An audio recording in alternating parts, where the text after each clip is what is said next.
Ladies and gentlemen, welcome to the Drazzy Show. It's your boy Drazzy, and I keep telling you guys, keep subscribing, keep sharing, keep liking. I'm not going to tell you anymore. Actually, I will because I enjoy telling you that. But I always have a special guest on the show. Today, I have someone who, in all honesty, it feels a bit surreal having this gentleman here with me right now. It doesn't feel real. It's the one and only Brother Kaba. How are you, Mr. Kaba?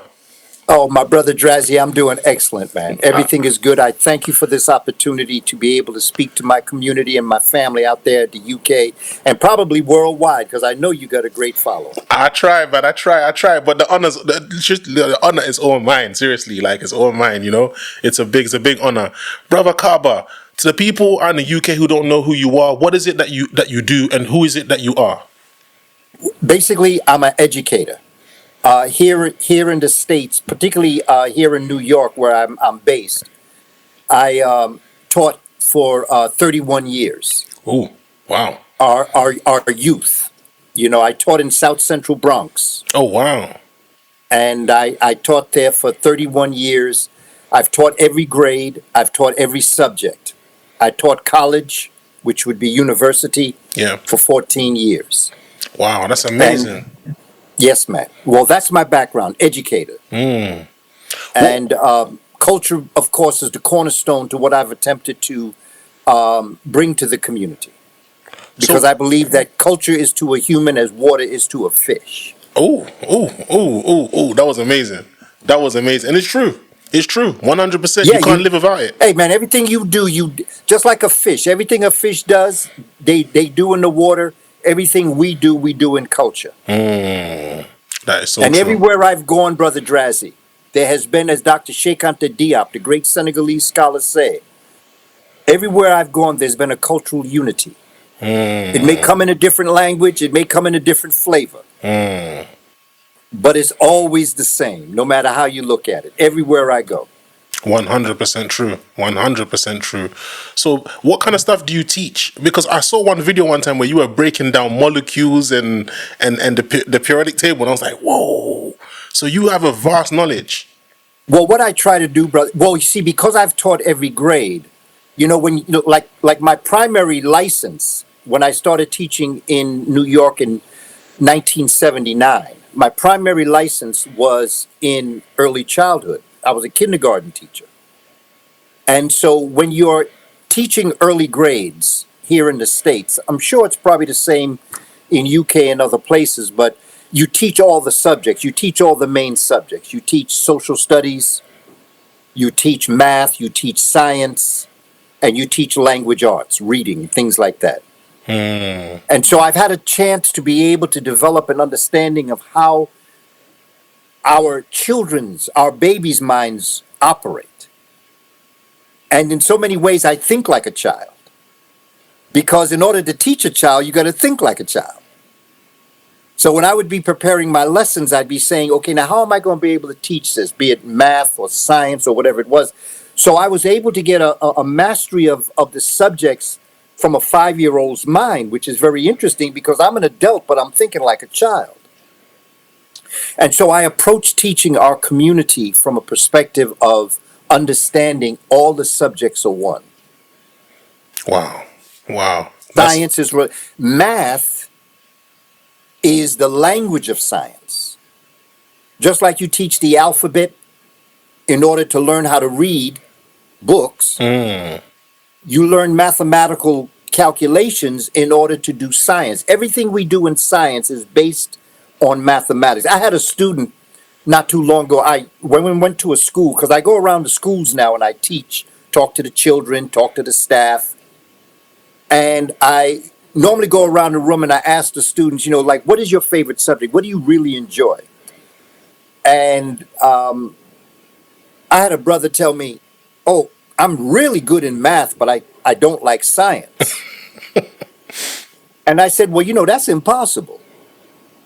Because in order for you to understand math, there's a relationship with science. So I started to break down the relationship between addition, subtraction, multiplication with the formulas in science, be it the periodic table of elements or physics or or any of the other chemistry, like I just showed him the relay. And all of a sudden you could see like the light bulb, man. We call it in education, we call it an aha moment, aha. Eureka. When you, there we go, yeah.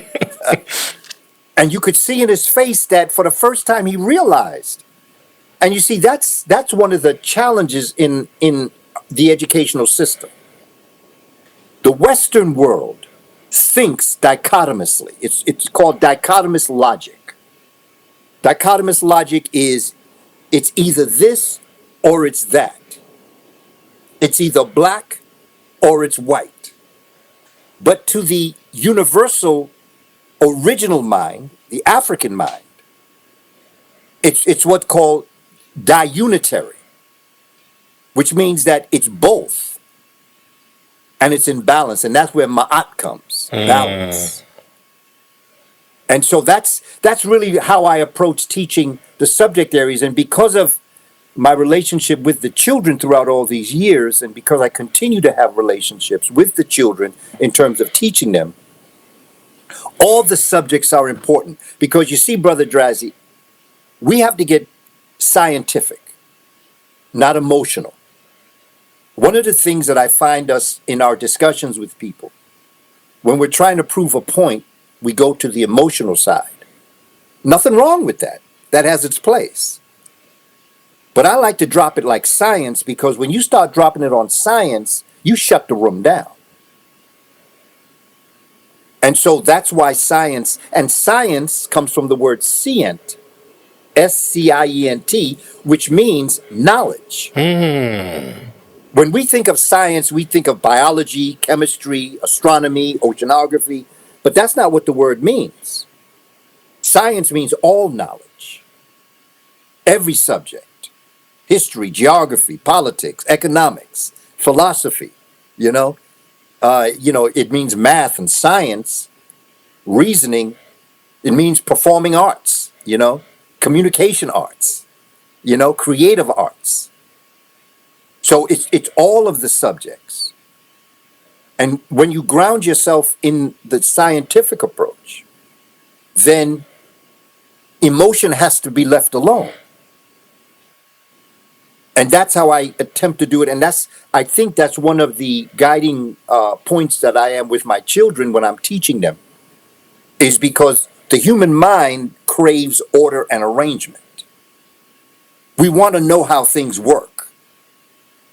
And so when I'm with the young people and I break things down, like with the young brother that was good in math but not in science, and I began to drop it to him in a way, I was showing him examples that he experienced.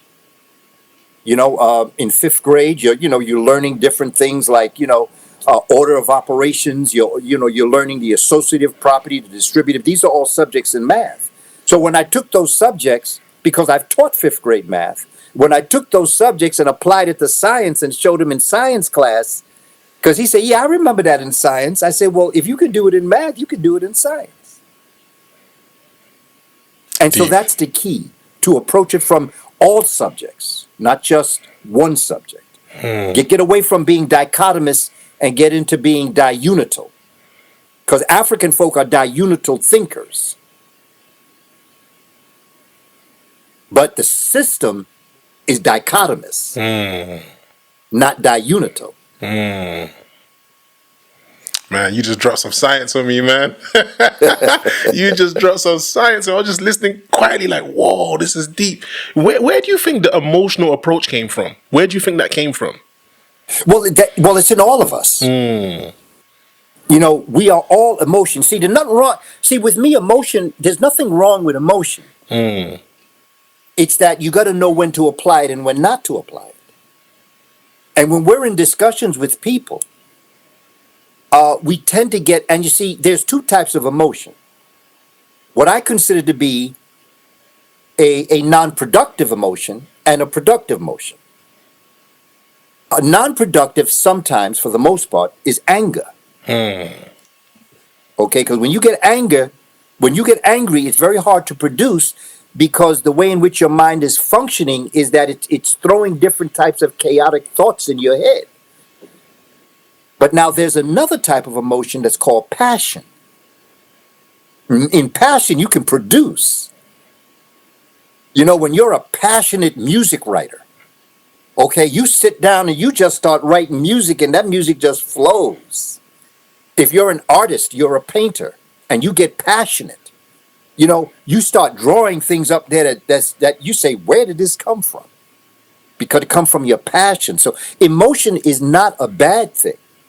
It's just that you got to know when to apply it and when to use the science of it. And that calls for having discipline, a mental discipline. Because one of the things I've seen when we get into subject, and you might be watching the news or you might be watching a show, I notice that sometimes they tap into our emotion because, see, as black folk, we have been through quite an emotional ordeal. Okay? And as black men, we've been through something here. Black women have been through something. True. While the root of our maafa, or what we call a terroristic disaster in Kiswahili, is maafa. Maafa. I'm a teacher, Brother Drazzy, so I'm going to be spelling a lot. Listen, I'm Just so listening. if people want to do research on Yeah. it, I tell people all the time, don't believe a word I say. I'm not here to make you believe me. I just want to make you think. Think. Okay, and then from there, you come to your own conclusion. And so, you know, like it just becomes important that we realize that emotion has its place, but you got to put it in its place. Dr. Khalid Abdul Muhammad was a friend of mine. I consider him a friend. Many of your audience is probably familiar. My brother Drazzy, you may be familiar with Yes. our brother. Well, years ago, he and I used to do presentations in the same place. I used to go to his presentations. He would come to mine. And there were times I worked with him when he was doing the Million Youth March here in New York back in 2002. And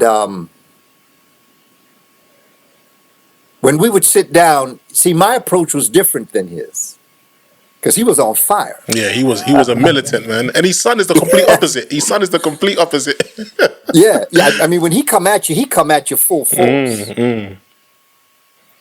And we used to sit and we used to laugh. He used to say, man, I don't talk like you. And I used to say, well, you know, Brother Khalid, I don't talk like you. But there's a place for you in our society. It's important for our society to understand what an angry black man sounds like.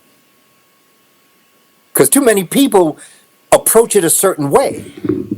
And so when Dr. Khalid would come at people, he came at you hard. His end result was the same end result I wanted. But I come around you a different way.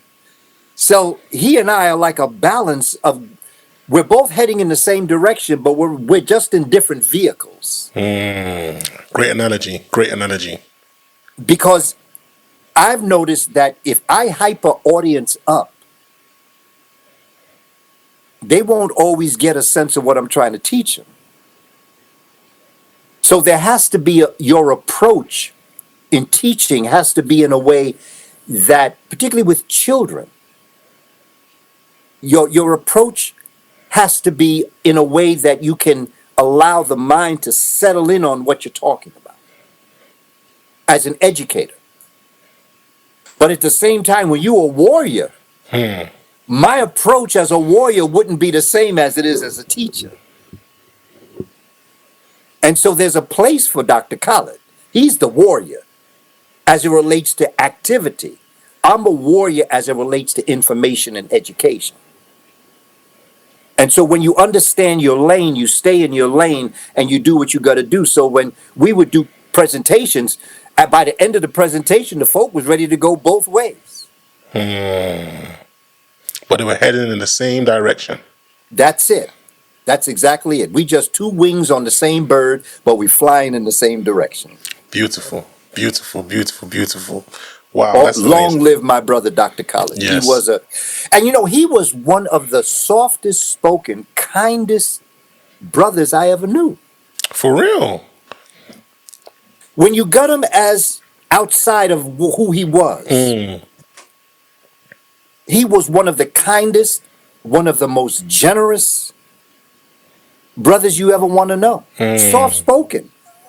That's hard to believe because when you see him, his public persona, a lot of the That's videos it. I've seen him in, he was very militant, but he was That's always it. orchestrated though. He was very orchestrated. He never like got out of his feelings, you know. From head top to shoe stop. That brother shine. His shoes were shining as bright as his bald head. Oh man, I follow his son as well on social media. His son is Yes, really he passed the baton on to his son. His son's got a different approach as well, but same that's direction right. as well. Yeah, you know, Yeah. he's Well, more. brother Drazzy, that's the one thing in life you have to understand. You have to learn your lane. Don't try to be somebody that you're not. Yeah, Okay, always be comfortable in your skin. Okay, and in your approach. yeah, But if your heart is right, as his son's heart is right, you know, then you be all right. But too many times we try to be somebody that we're not, and we admire somebody, yeah, so we want to be them. yeah, That's not bad, because in the way in which African education was developed, there was in 3 steps. You were the novice. That's when you're young. And then you were an apprentice. And then you were a son of light. Okay. Now, I'll give you an example of me. With my teacher, Dr. Clark, Dr. John Henry Clark, was my teacher. Oh wow. I met him when I was 12 and a half. And since that time, he and I have had it. Since that time, we had a relationship. He's joined the Ancestors 1998. But in the beginning, I was almost like an imitator. That's the first step. You become an imitator of somebody you admire. Be it a musician. For me, it was an educator. It was Dr. Clark. So if he carried his attaché case in the right hand, I carried my attaché case in my right hand. If he did something a certain way, I would follow him. I would do it the way he did it. I imitated the master teacher. Then there comes a point in time where you come of yourself. Like in my 20s, and I was working with him. In my 20s, all of a sudden, I became an apprentice, which meant that I took him and what he did, what I used to imitate, but then I took me as to who I was, and I brought them together. Through my own identity and through the master teacher, I brought them together. But then as I developed myself and moved beyond another level, I then became what's known as an innovator. I went from the imitator to the assimilator to the innovator, which means that I did something that neither the young me did or Dr. Clark did. And so I became a teacher of children, recognizing the impact that someone like Professor John Henry Clark had on me as a child. I said, if I could just get the children, that's why I went into kindergarten. I said, because if I could get babies when they're 4 and 5 years old, and if I could do for them what Dr. Clark did for me, we'd have an intellectual warrior class. And so that's how I dedicated my life. That is who we are as a people. Yeah. So you don't have to be that person you admire. You shouldn't be just like them. You should be just like you, but remind people of them. Yes. Yes. Yes. Yes. Only your greatness. Don't mimic somebody else. You weren't born to be somebody else. You were born to be you. But there's a lot of people that come into your life that help shape who you're going to become. Very true. Very, very true. You know, I've got a question to ask you, and it relates to what we've just spoken about. You're a teacher, and you said you went for kindergarten. What I want to ask you, do you think there's a war on young black children's minds to not make their minds see who they are, to not know who, to shine into their own light? Because I look at some of the things that's going on. It happens over here in the UK. That's going on in America with the black Americans, with the incarceration rates. the single father households. Where is this coming from? Like, what is this? It comes from our terroristic disaster. You see, one of the untold truths is they know exactly who we are. Our problem is we don't know who we are. Yeah. You see, they know that everything they got from Africans that are called the Moors. 100. They know that they were in dark ages for a period of maybe about upwards of maybe 2 centuries. When the Roman Empire fell in about 426 AD. You see, the Indo-European world has never been able to maintain a civilization more than 500 years. If you go to the first, and every one of them was built from their relationship with the Kushites. So you look at the Persians, today's Iranians. Under Cambyses, they invade Kush in 525 BC. Okay? By 332 BC, the Greeks are coming in and defeat the Persians. So that's like, what, about 180 something, 181 years that the Persians are in power. And they're only limitedly in power because of the nature that they don't know what the Kushites know. And then in 332, the Greeks come in. And they rule up until about 30 BC when the Romans come in. So that's a little over 300 years. Yeah. And then the Romans are there from 30 BC until about 426 when their empire falls. So now you're dealing with, what, 451 years. And after that, they are so depleted of knowledge, wisdom, understanding, and energy that Europe and the Western world goes into darkness. That's what's called the Dark Ages. And it's not until 711 AD that you got the Moors coming in and bringing civilization back into Europe. And so from 711 AD until 1492 AD, the world is run by black folk. Period. And so from 1492 until this day, so those who would wish to oppress us know exactly how great we are. And they pray and hope that we will never find out how great we are. Yeah. You see, but it's too late. Because we got it. We got it. What we have been able to do as a people, whether we have colonized on mother continent Africa or enslaved in the diaspora,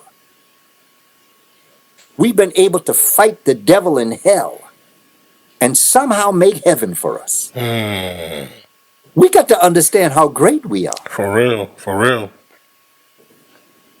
And we have to understand, and we have to bring this to our babies. We have to bring this to our children. And that's why I've dedicated my life to the children, to the community, to the adults, no doubt, but to the children. Because when you get their mind, I'm telling you, Brother Drazzy, my experiences with our children, 4 and 5, they are geniuses. 100%. 100%.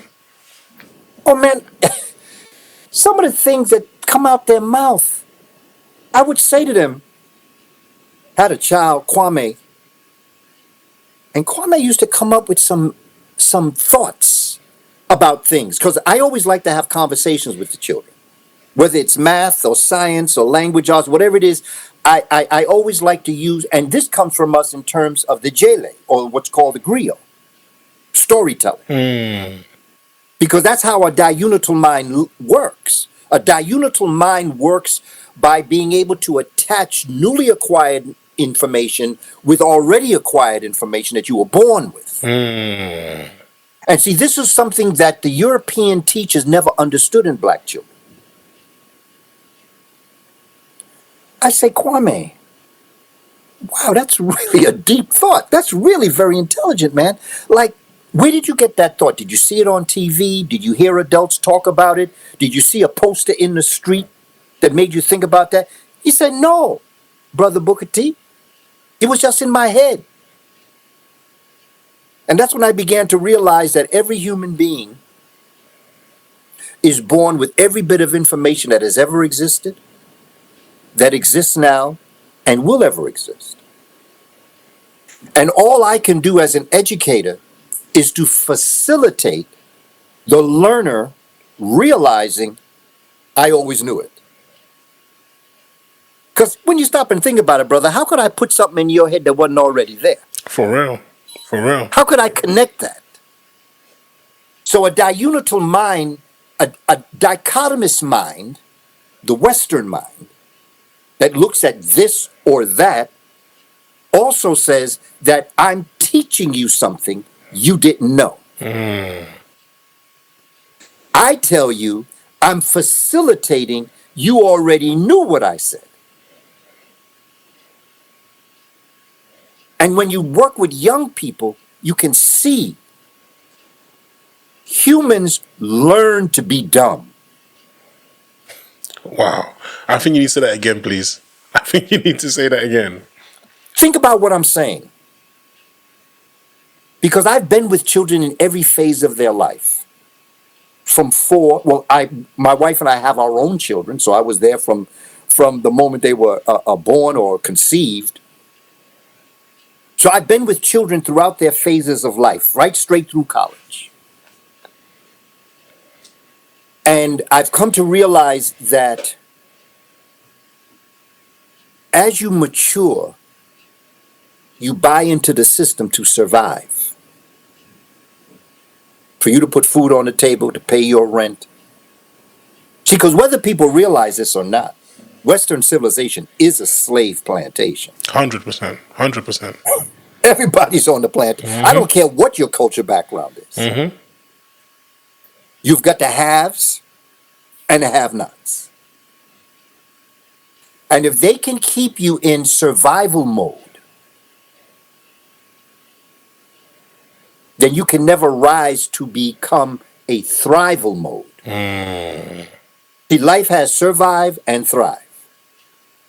When you are able to meet and this is why Marcus Garvey with the UNIA, this is why the Nation of Islam, the Black Panther Party, this is why they were always successful, because they always met the needs of the people and solved their problems. When you can meet the needs and solve the problems of a people, they will address themselves to you. When you get to the point where you're not worried about how you're going to pay your rent, which is shelter, put food on the table, okay, the proper clothing for whatever season you may be experiencing, the safety of your community, where you comfortable that you can send your 12-year-old child outside and they'll come home safe and sound. When you can supply those needs, then you get into a thrival mode, which means now you can become productive. Yeah. You can go beyond the survival mode. Yeah. You can do better than before. But when they can keep you in survival mode, then you're so busy trying to figure out today, you ain't got time to think about tomorrow. Very true. Very, very true.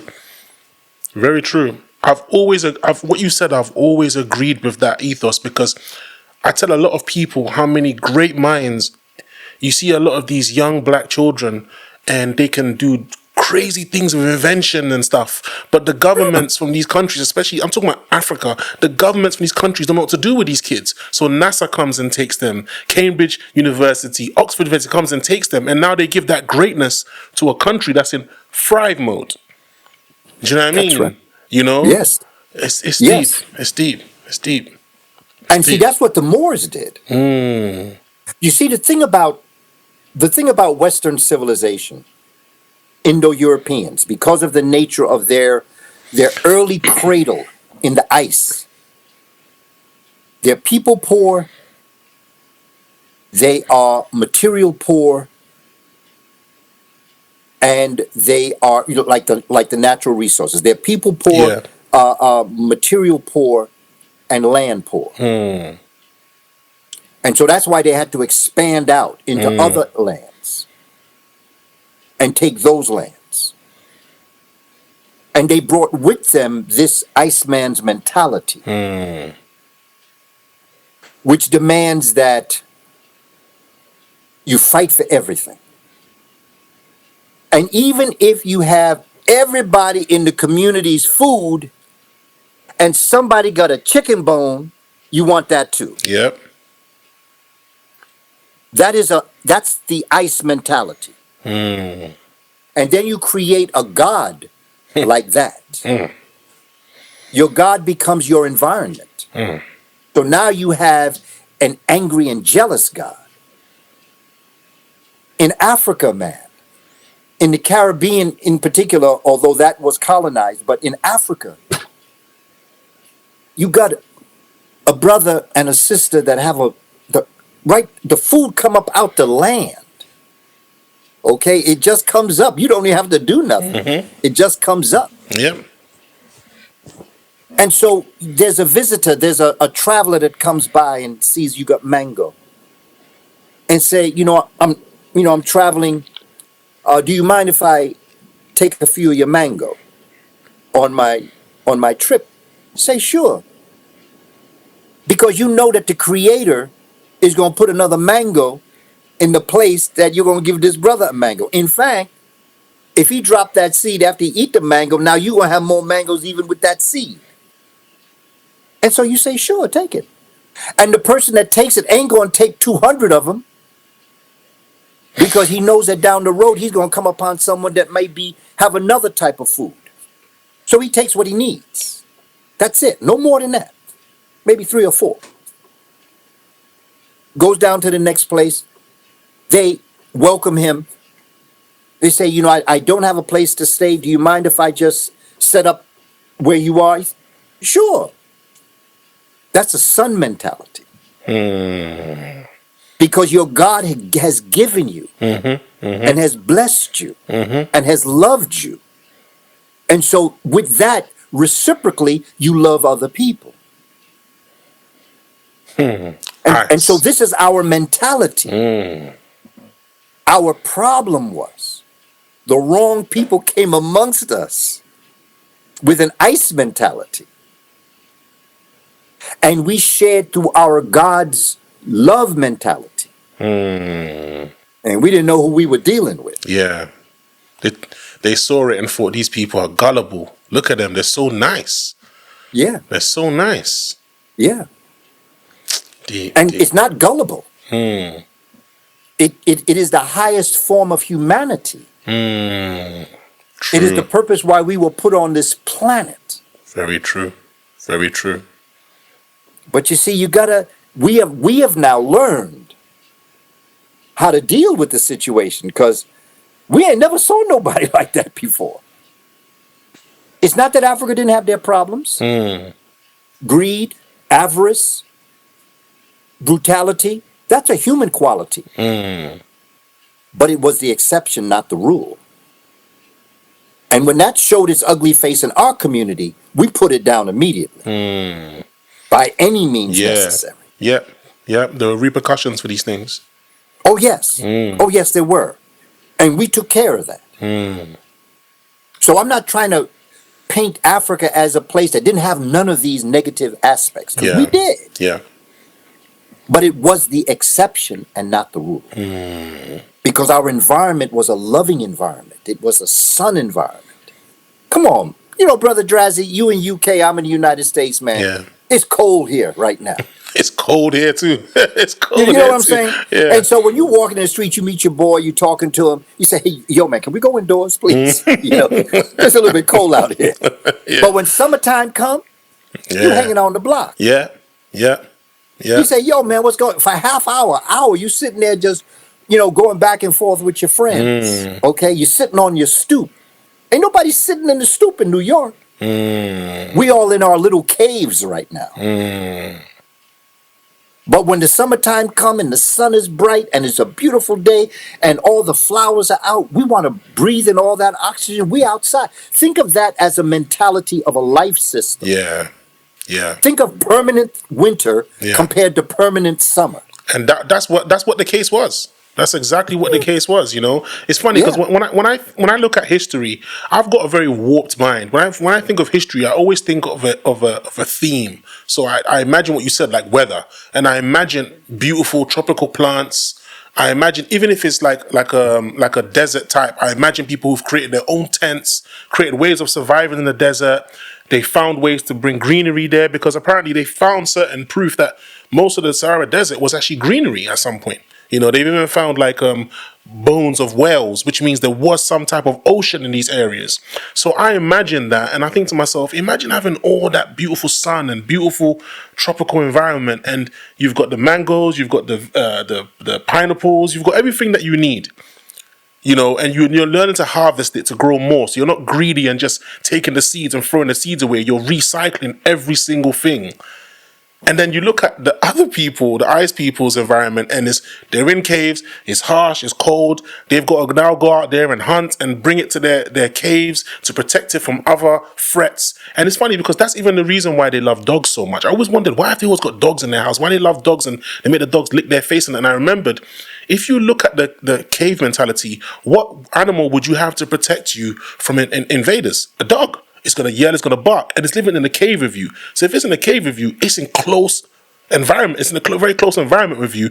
That's where I think that relationship came from, to the point where to this day, they love dogs more than humans sometimes.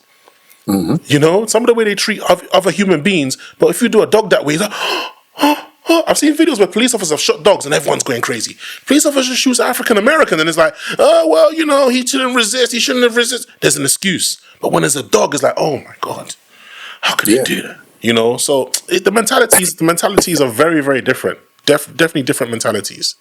100%. Brother Drazi, when I listened to your story about the dog and the human, there was a case here in New York where there was a black man that was blind, and he had a CNI dog, and he was walking across the street with the dog. And the man got hit by a car. The ambulance for the dog came before the ambulance for the man. What? And then they took the dog from the man because they said that he was mistreating the dog. Now, the CNI dog was meant to protect the man, but the man got hit by the car. And oh my God. And so they took the dog from the man, saying that he was mistreating the dog. So when I hear your story about that, just think about that. You got the CNI dog to protect you from getting hurt. It was the dog's job to bark or to not cross the street. Yes. Or maybe just the accident itself. Maybe the dog didn't see the car coming. Yeah. But the idea of being accused of mistreating the dog when you were the one that got hit by the car. So that it's a warped mentality. And we have yet to truly understand that warpedness. When I say we, I mean collectively as a group. Yeah. Because as a group, if we understood it, we'd be out of this situation right now. Yeah. You know what I'm saying? 100%. So that the idea of what we have to do now is to, and I think that this is why the times we're living in is so very important. Because this is it now. This is it. You read an article that was written June 18th, 2020. If you Google New York Times, Sabrina Tavernisi, she's a reporter. Sabrina, Sabrina Tavernisi, Tavernise. Don't believe what I'm about to tell you. I'm writing that down. I'm going to check it out. Check it out. She wrote an article in 2020, June 18th to be exact, where it says that in 26 out of the 50 states in the United States, there are more people of European descent dying than being born. You know, I had a chance to go to UK. I've been there twice. The first time I was there was in 2009. There were some brothers and sisters that brought me out. First they brought me to Netherlands, and then they brought me to UK. And the brother was telling me when he was, when we were moving around, he said, there's a hidden secret that nobody want to talk about here in UK. There's more black people in UK than there are white people. Seriously? But you see, they're not going to tell you that. I never would have thought that. And it's hard. Here in the United States, our numbers are much larger than what they want to admit. But see, they control the newspapers. Yeah, the narrative. There's more melanated people in UK than non-melanated people. Whoa. Same is true in France. You see, this is the problem with the immigration. That very few people. Now, that article says out of 26 states, there's more people of European. In other words, their numbers are dwindling. I have a 4-part series, webinar series on my website, and it's called The Origin and Development of the Caucasoid, where I'm outlining things for people to understand why they're acting the way they're acting now. Their numbers are dwindling. Because the first thing they should have done when they came out to ICE was to find the biggest, blackest person that they could mate with. But you see, they have a calcified pineal gland. Pineal gland is the seat of your spiritual development. And when I say spiritual, I don't mean religion. I mean energy. I mean that's what drives you. It animates you. It creates who you are. It got you up this morning. It gets you through your day.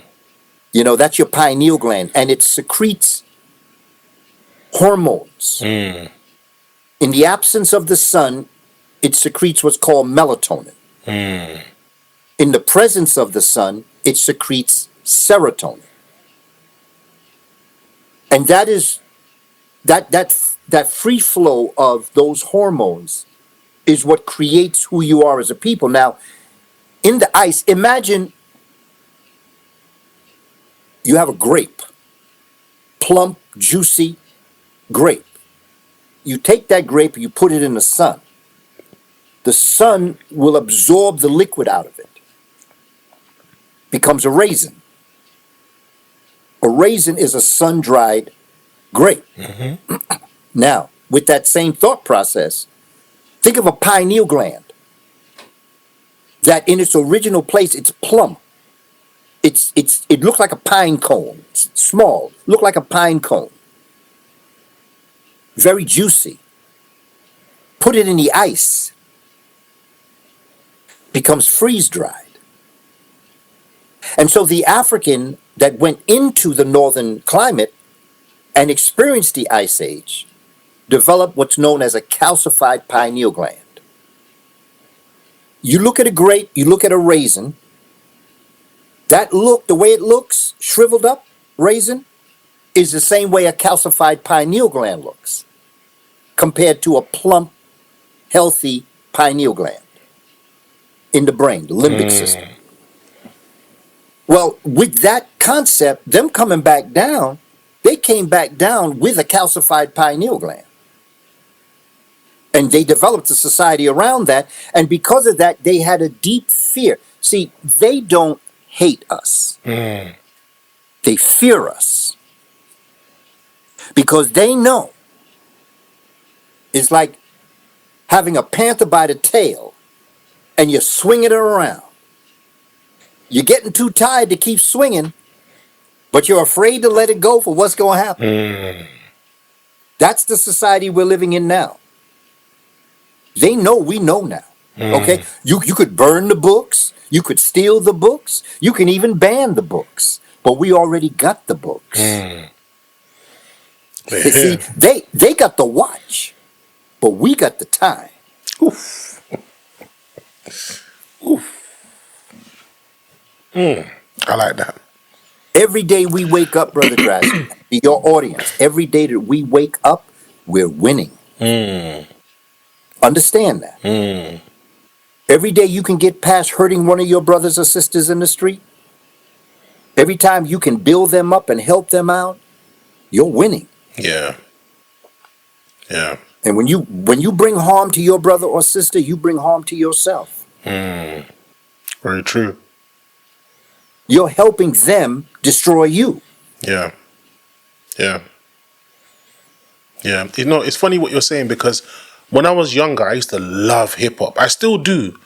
But now when I listen to it, I feel a bit guilty listening to it sometimes, because some of the things that the rappers say about their own, it kind of hurts. Whereas a kid, I never thought nothing of it. It's almost like I was wired to think it was normal to insult another brother or insult another sister. It felt normal to hear the B word or the N word, or you're broke, you still live in the hood, or I'll kill you, I'll shoot you, I'll stab you. It felt normal to hear that stuff. Now when I listen to it, is what you said. It feels like these people need some guidance. You know, they need some guidance. You know, Yeah. but Yeah. I don't know. Well, you know, Sorry. please, brother, go ahead. No, I'll follow you. I just feel as if we love to hurt each other too much, man, with words and physically. And sometimes it really pains me, because I'm someone, I truly believe what you said. I think if we came together and we shared knowledge and we spoke and we educated each other, a lot of that ignorance would be cured. I see too much of it, especially like these shows that they have black women on where they're arguing with each other, fighting with each other, like Love and Hip Hop and all this stuff. I can't stand that, any of this stuff, seriously. I can't. But please, what you were gonna say, brother? Please, brother Kaba. Well, you know, my thing is I come from the hip hop generation. I was on the streets, like I told you. I was in the Bronx. I'm in the Bronx now. Okay, I've been here a long time. I watched the street battles when I was a young teacher. I watched it when I was a disc jockey. That's where the word DJ come from. Okay. Disc jockey in radio. I was a disc jockey in Gary, Indiana, and I was a production manager. And so I used to mix music all the time. We're talking about, they say that hip hop is 50 years old, but we was doing this before 50 years ago. This is nothing new for us. Okay, they may have established it at a point where they said, okay, this is when it started. Yeah. Or this is when we're gonna accept it. Yes. Yeah. Listen, man, when I was growing up, we had a term in the street. We say, yo, man, that's hip. If we like something, yo, that's hip. I like that. That's hip. Okay. The word hop used to be a dance. We used to go to a dance. It was called the hop. We say, yo, man, you going to the hop on Friday? Oh wow. We called it a hop. There's a song. You can Google it. Let's go to the hop. Let's go to the hop. Wow. Okay? So hip hop meant a smart dance. That's where break dancing came from. Hip hop is a culture. Rap is the evocation. It is the vocalization of the culture. The way you dress is part hip hop. The graffiti, which is modern medunetta or hieroglyphics, 100%. that's part of hip hop. 100%. Okay, your attitude is part of the hip hop generation. That was my generation. I remember I used to in the Bronx. I used to see, when I first was teaching in 1979. There was a brother. Well, I started as a gym teacher, and I used to bring like in the warm weather in the spring. I brought the children outside to play instead of staying in the gym. Get some fresh air and run around and, be loud and all the rest of that. Give them a chance. And I remember I used to see a brother, there was a ramp that used to come up in the schoolyard where there was the gate where you'd go out. And I used to watch a brother come out, and he would park his car and he would turn up his trunk and he would stand there. And I would watch people go up to him. If I looked close, I could see he was giving them a tape and they were giving him money. Well, eventually I went up introduce myself to the. I'm talking about African Bambaataa, Oh, damn. okay? And I used to tell him about his name, Hmm. and he created the Zulu Nation. And I used to talk to him about his name Bambaataa because, Shaka Zulu was a bad brother, but Bambaataa was better. Hmm. If you really understood South African history, you would understand who Bambaataa was. You know, I don't even know who Bambaataa was. I didn't even know he got his name from a person. I thought he made it up. South Africa, brother. Okay. Bambaataa. Okay. Just Google Bambaataa. I will do 100%. Because he took the Zulu Nation over after. But he was as bad. It's like Dessalines and Toussaint Louverture. Toussaint was good, but he had a little bit of that master syndrome in him. Okay? He was good. He did what he had to do. But when you deal with Boukman and the Haitian Revolution, Boukman was one of the brothers, and he wasn't the only brother. There were other brothers and sisters that started that off. Not just that, there was a sister named Cecile. She was the Mambo. She was the priestess. And the night before the Haitian Revolution, they said to the people that were assembled, they said, cast aside your white God. You are free. They didn't say you would be free. Didn't say you could be free. They said you are free. They say you cast aside your white God. Embrace your African spirituality. You are free. And so when you look at all of these individuals in history and you look at hip hop, then you understand African Bambaataa and why he took that name and why he created the group known as the Zulu Nation in the Bronx that spread out across the world. But they saw that. They saw that the street people was giving him money. See, I'm coming up out of rap. I'm now a teacher. So I'm leaving the entertainment world behind me, and now I'm moving into education. Yeah. But I'm watching what's happening. I'm watching what my generation began to happen as disc jockeys. Those two turntables, that's what was in a radio station. You had two turntables. And we did what was called cue up a record, which meant that you would wind it around until you got to that first sound of the song. And you would hold your finger there. And when this song would go off, you'd take your finger up and the next song would start immediately. Well, when you cue up a record, there's a sound. From the first sound to no sound, you have a zit, zit, zit, zit, zit, zit, zit. And so that zit, zit, zit sound became part of the music of rap music. So what brothers did is say, well, I'm going to take those two turntables, and since they're not letting me into the discotheques, we're going to have a house party. And now you have Kool Herc. But Kool Herc wasn't the first one did that. Kool Herc, phenomenal brother. Cedric Houses was right down the block from where I was teaching. I used to pass people going to the house parties every Friday. So I understand. Yeah. Kool Herc was a good brother. He came to America from Jamaica.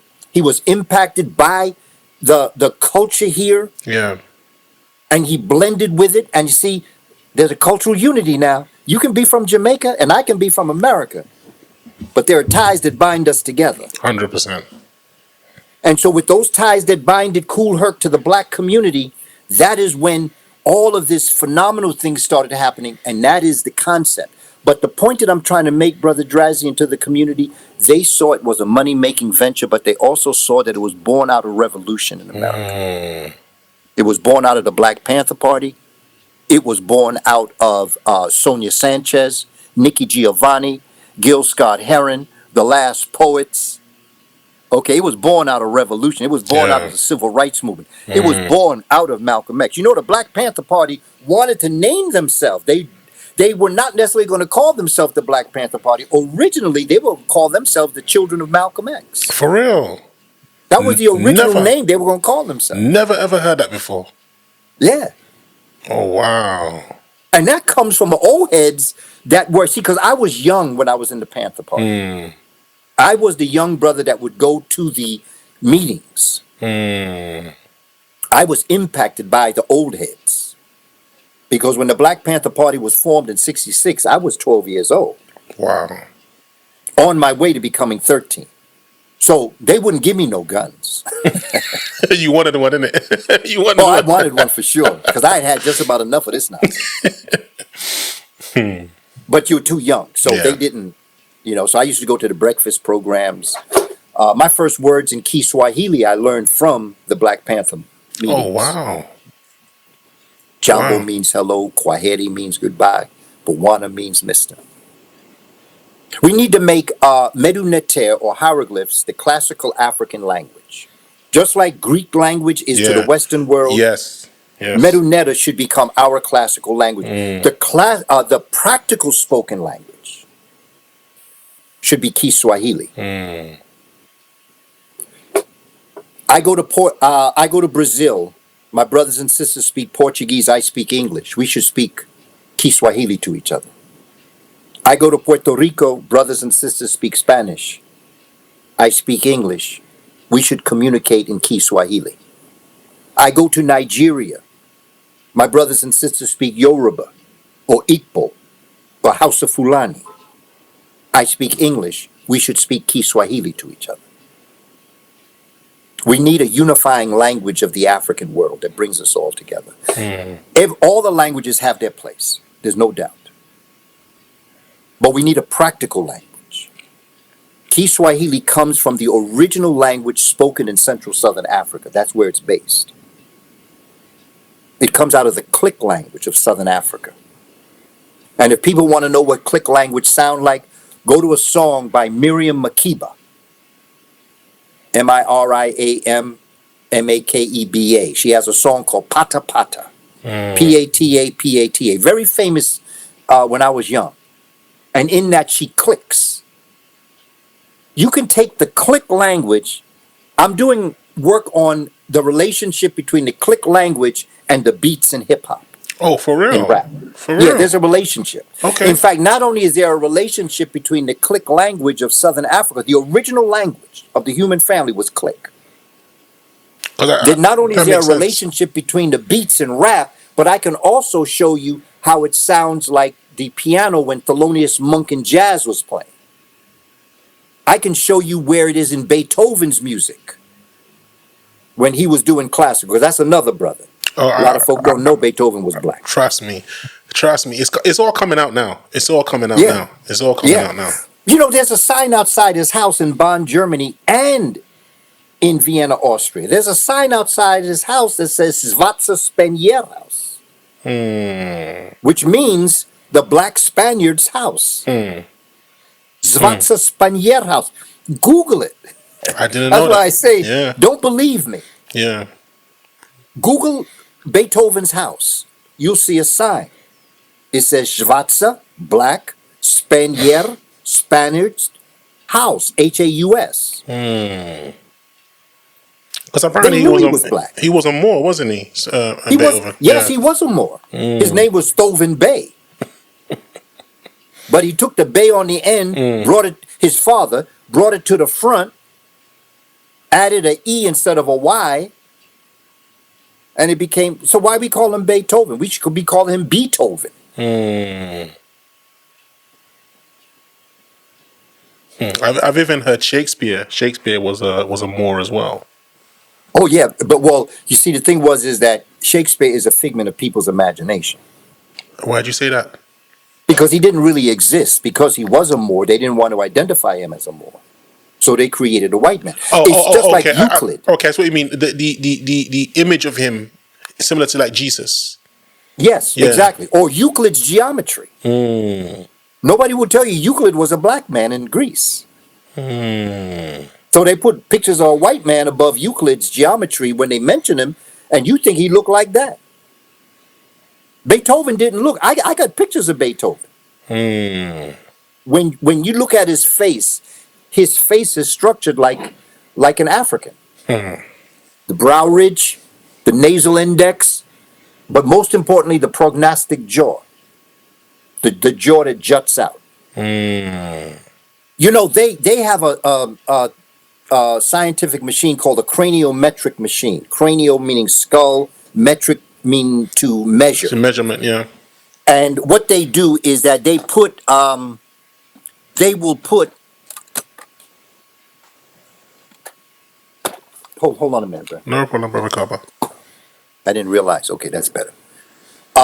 What they do is that they put skulls in this craniometric machine and they measure the frontal part of the face. And when they measure the skull, if you're from 0 to basically give or take 81 degrees, you're prognostic. That means you're black. I should say you have a black skull. If you're from 81 to 90 degrees, you're orthognathic, which means that is what happens when you go from Africa to Europe in the Ice Age. Your jaw begins to jut in. Okay.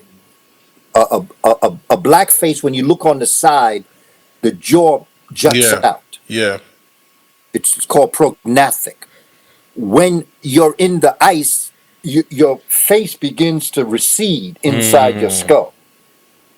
If you're 90 to 91, 92, that's when your jaw is way in. It looks like somebody punched you in the jaw and your jaw just went in. Yeah. That's called hypognathic. Okay. So that here in America, the great majority of original humans found are prognathic.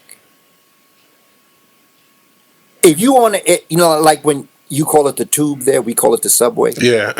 Okay. You got a good memory. So when you get on the tube, look at people on a profile.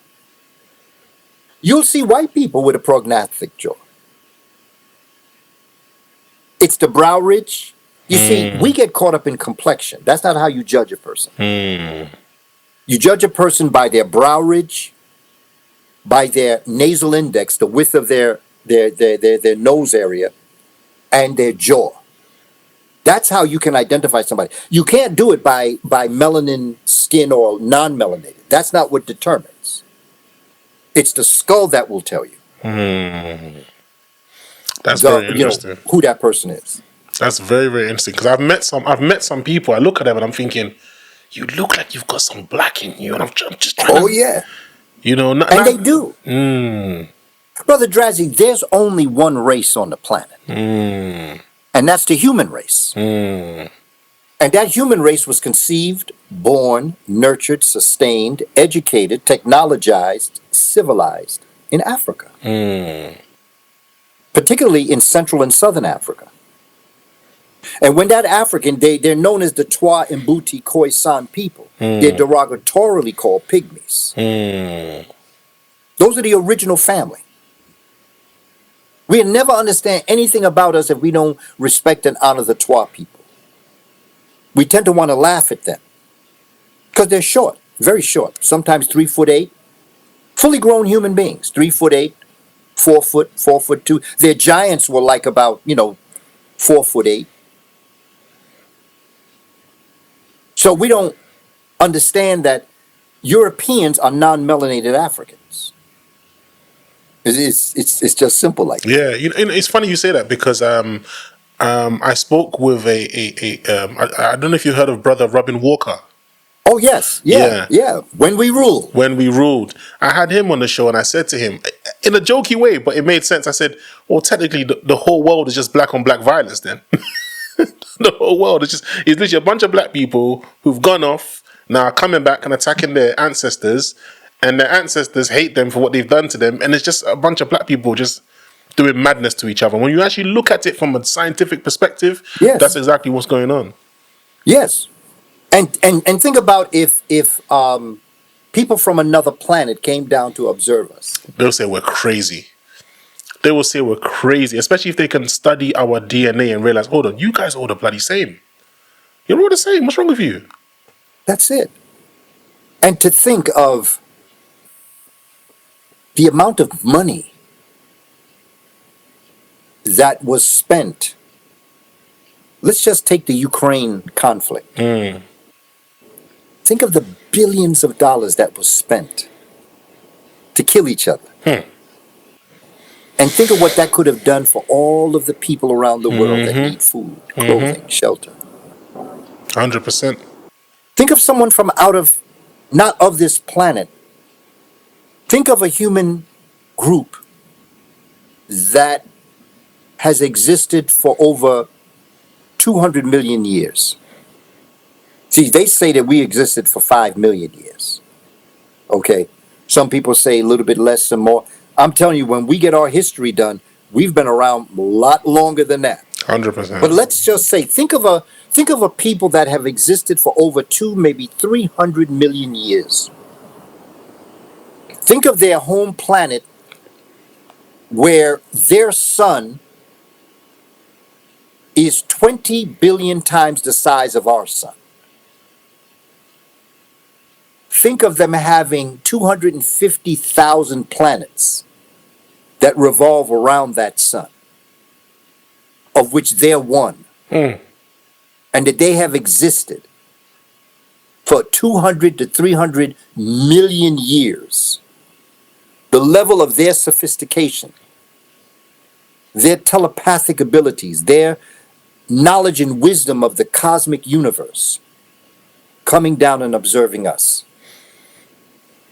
It's like us watching, and I don't even want to say children, because even children don't act like that. Yeah. And I don't want to say ants. Yeah. But what I'm saying is that think of how inferior we as a group of people would be to them. We are. And sometimes when I think about the world, I do feel as if we're very pathetic beings. Like I think of, like you said, the conflicts that we have. I think of them sometimes and I think, that's insane. Like, you're trying to tell me people really want to kill each other over something that I guarantee you in about 100 years or less, they're going to start building bridges to travel to each other's countries to be tourists. Look at France. There was a time when England and France hated each other. Now we've got the Eurotunnel.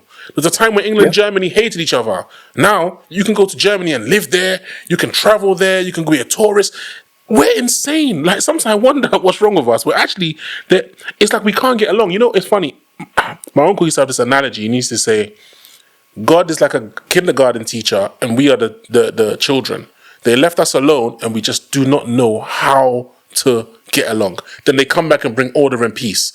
But will God ever come back and bring order and peace is the question. So the kindergarten teachers just left us kids to get along, and we've formed our little cliques, our little groups. You know, we're getting all the milk for ourselves, all the cookies for ourselves. You know, when we're all one, we're all trying to just make it work, but we're all just literally just trampling on each other, hating each other, disrespecting each other, and we all speak the same language: fear, love, sorrow, pain, loss. We all speak the same language. We all bury our dead the same way, with tears in our eyes, sorrow because we missed that person. So how is it a universal language to know we missed that? How do we know we missed them?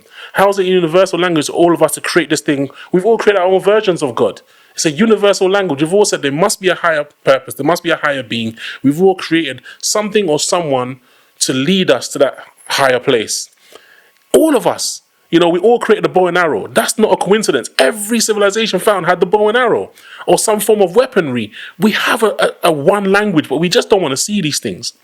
Yeah. Oh no, I'm more sophisticated than you. I'm more civilized than you. That's the main thing that drives all this. I'm more intelligent than you. It's always wanting to have one-upmanship on each other. Yes.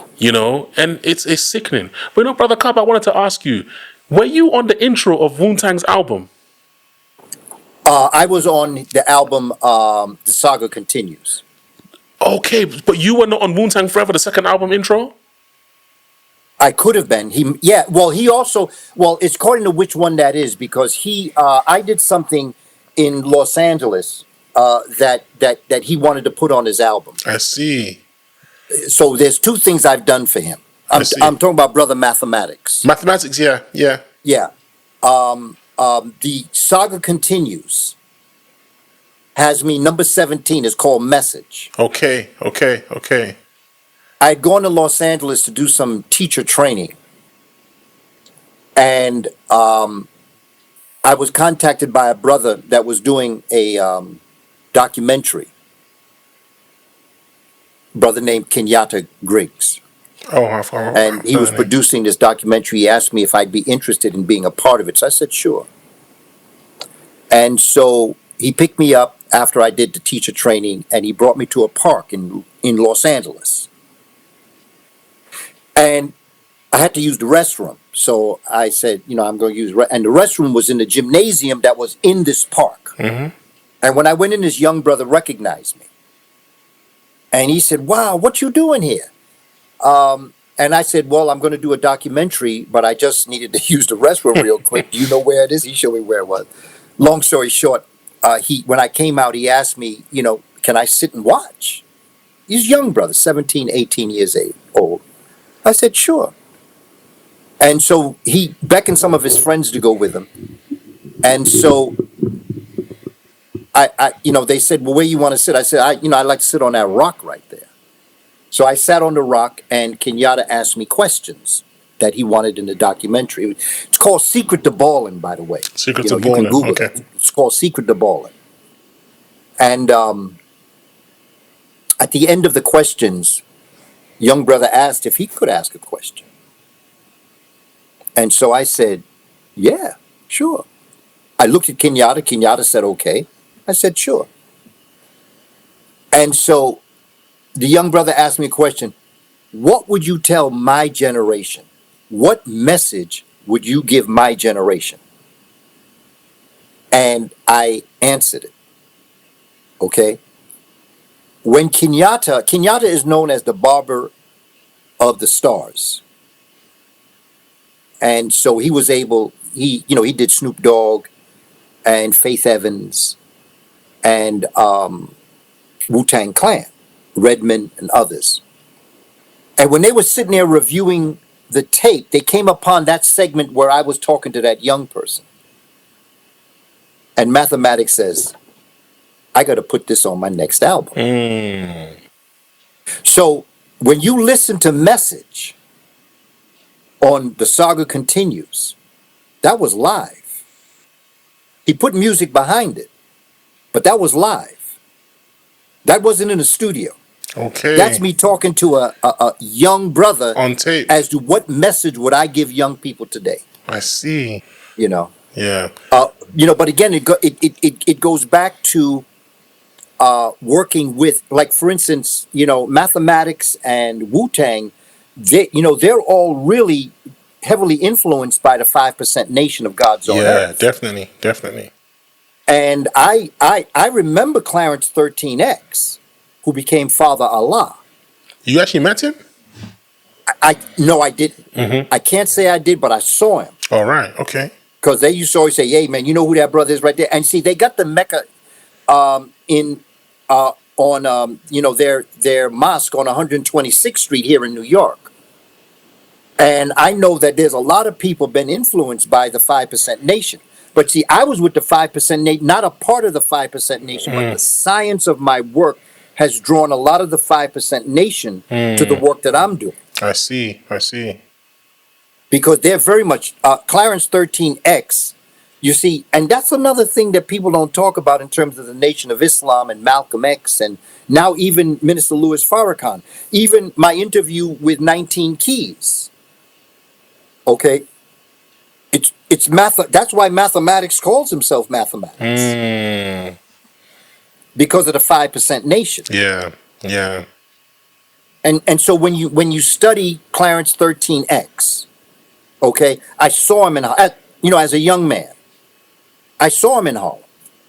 And then around the same time that Malcolm was expelled from the Nation of Islam, Clarence 13X was expelled from the Nation of Islam. Oh, for real?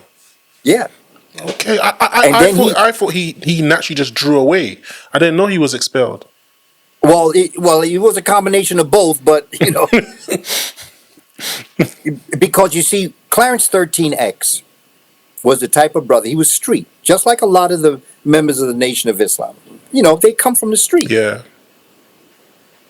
And there were some like Malcolm that could eradicate their bad habits. But there are some that are trying hard but haven't quite yet done it. Yeah.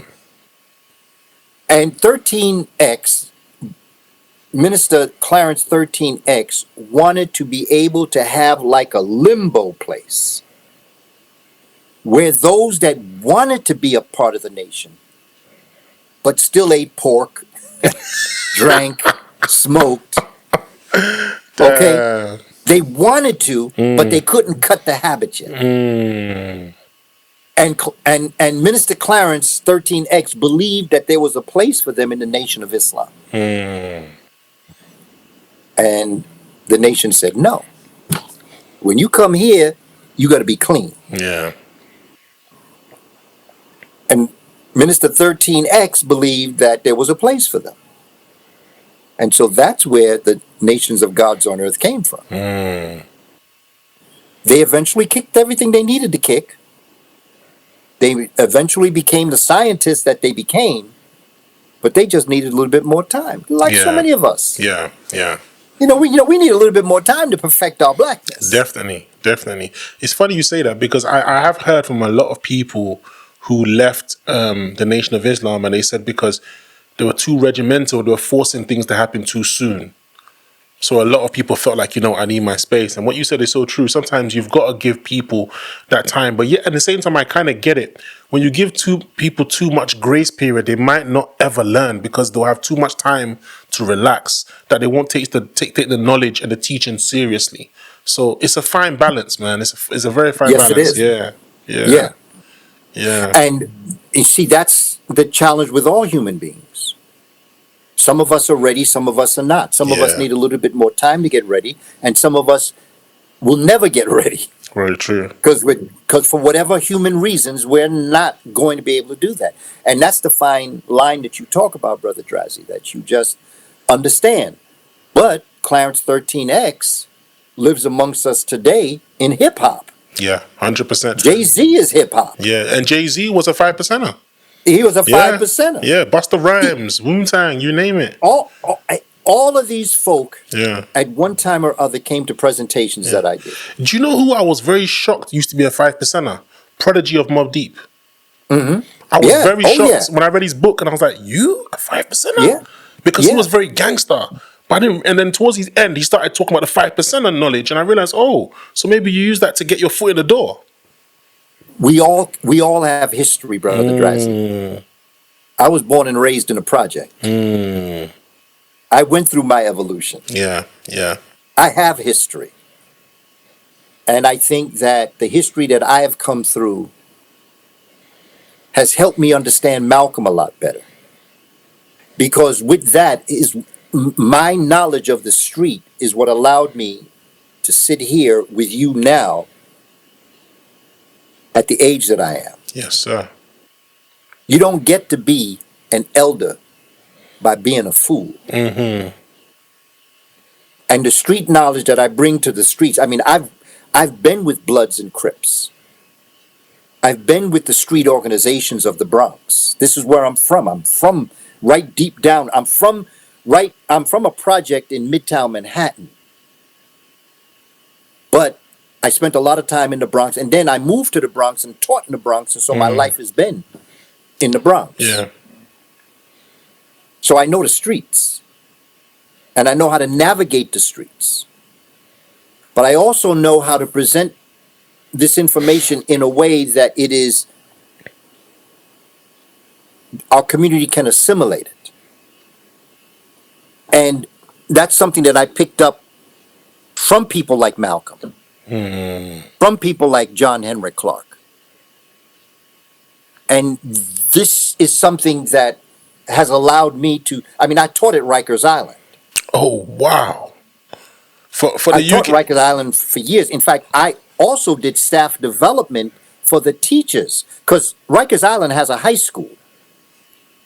Hold on. Okay, look. In the UK, a lot of people might not know, what is Rikers Island? Then, so they can get where you're coming from. Because I know, but I want the audience to get where you're coming from. Rikers Island is a serious prison. Yes, serious prison, and they have a high school in there. And you went and taught there. And they have there. a high school for the youthful offenders. And you went and taught there. I went and taught in that high school. And I also taught in the adult population. I also taught in the Rose Singer Wing, which is where the women were incarcerated.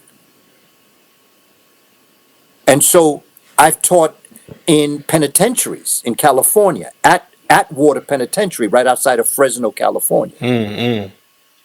Some of them brothers ain't never going to get out. So what do you tell a brother like that? Mm. Mm. Okay. First thing I tell him is, I'm not here to judge you. Mm.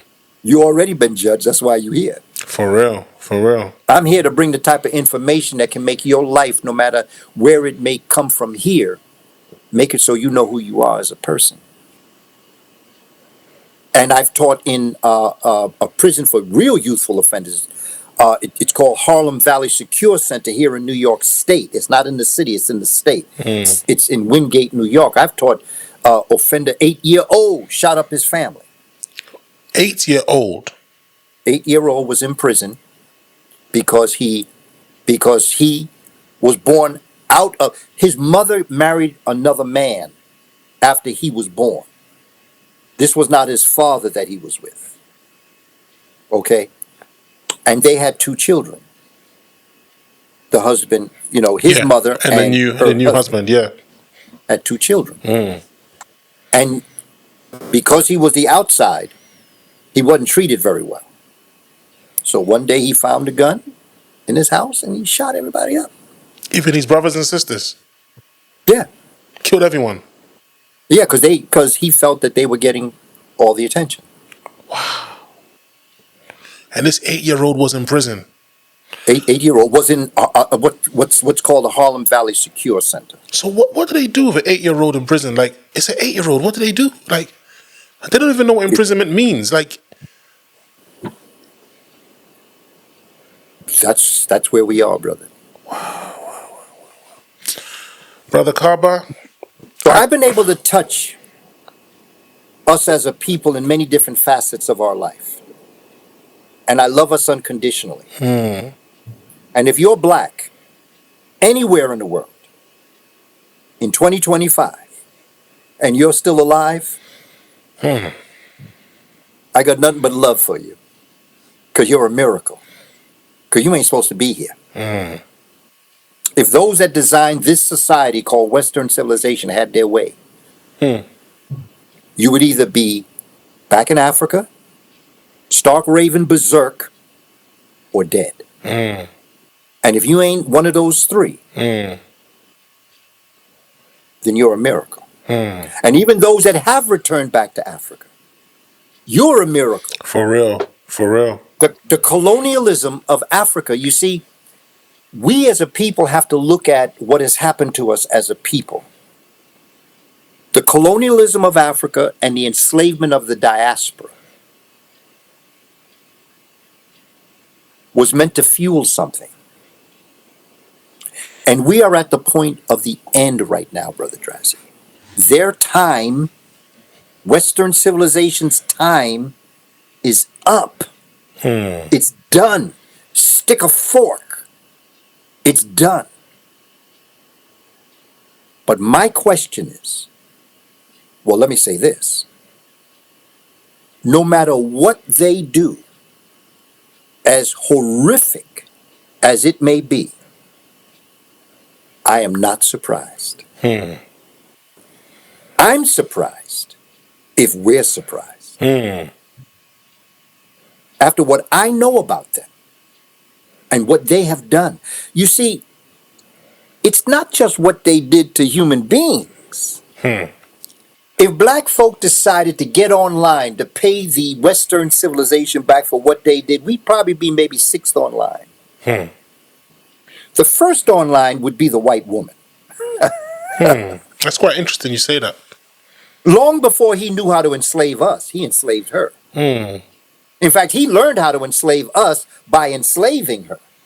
And then the earth. And then the water. And the air. They have violated everything. So we as human beings, black people, yeah, we got a gripe.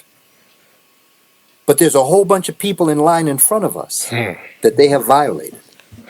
And their time is up. They're dying out. They're dying out through melanoma. They're dying out through drugs. And they're dying out because melanin in the reproductive system of a human being, in the woman, melanin in the reproductive system of a woman creates a magnetism in the egg. Melanin in the spermatozoon of a black man creates an electricity in the tail. It's called microtubular. I talk about this in my book, Carbon Before Melanin. And when a man and a woman engage in physical activity, procreation, once the woman stands up, that sperm is working against gravity. Yes. So nature has given the sperm a special gift in the tail of the sperm. And it's electricity that allows it to swim towards the egg, because that's what it's doing. The moment that we ejaculate in a woman, the purpose of that sperm is I'm finding that egg. For real. Okay? And for the woman, the moment that happens, her egg is saying, show me the sperm. Bring me the sperm. Beautiful nature. Magnetism. She draws the sperm. He swims towards the egg. Okay? In less melanated people, the sperm does not have electricity and the magnetism is not in the egg. And that is why they are at -6 population. For every one of them that dies, 6 will not be born. This is science, brother. This ain't personal. Yeah, yeah. It's just factual. Might be a little wishful thinking, but it's not personal. The fact of the matter is that they're dying out because they were never meant to be here, because they are a mistake. They are the result of Africans leaving the Garden of Eden and going into the ice. Well, you see, we didn't know it was the ice at first, because when we went there, it was temperate. Okay, when Africans first went into the northern climate, it wasn't that. Yeah. Okay, the ice age came upon us while we were there and created ice mountains that blocked us from going back south. But we had been living there for thousands of years, got very comfortable there. Yeah. And then all of a sudden, the worm ice age came. Started in Greenland and came up underground. The ice age comes underground and it created ice mountains. And it blocked Africans from being able to go back south. They might not have even gone back south because they didn't know south, because they'd been living where they were for so long.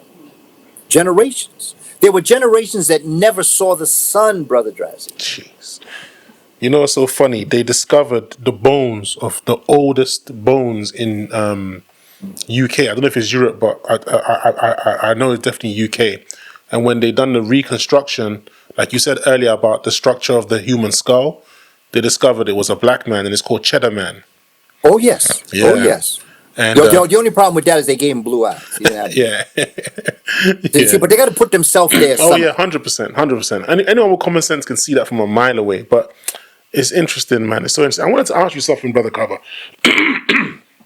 You were on. I'm not going to keep you too long, brother, because I know you got some stuff to do. But I just wanted to ask you one more question. You were on Hidden Colors, right? Yes. Now, Yes. I don't know if you've noticed, but since then, our brother Tariq Nasheed has taken a completely different direction. What are your views on some of the things he says about Caribbean people, African people, and the whole FBA mentality that he's putting out there? Because I know I've had conversations with a lot of FBA brothers on my channel. Some of them will admit, yep, we came from Africa, I love you, but this is just our culture. And I respect that. It's true. They're trying to make the world know that this is their culture, but they still love their African brothers and sisters, and then they got nothing against them. Whereas with him, he is totally attacking anyone that is non-FBA. You know, I am what's called Nebu Africa. And what is that, sir? That is the African way of saying Pan-African. Okay. I don't use Pan-African. All right. That's a European term. All right. Okay. That's good. Nebu means all. Mm. Neb is all, but Oh, Nebu, like u at the nebula. end of Neb means all. Mm. Af is flesh. Ra is the light and heat and sound energy from the sun, and Ka is the spirit or the energy. So when I say Nebu Afraka, I am talking about a cosmic being. I am talking about wherever I have gone. When I went to UK, I went to London, I came upon African people, they're my family. Mm. When I went to the Netherlands and Holland and I was with my brothers and sisters there that spoke Dutch, I was with family. Mm. Be you from Puerto Rico, Jamaica, Haiti, you're my family. Mm. There is things that happen in the United States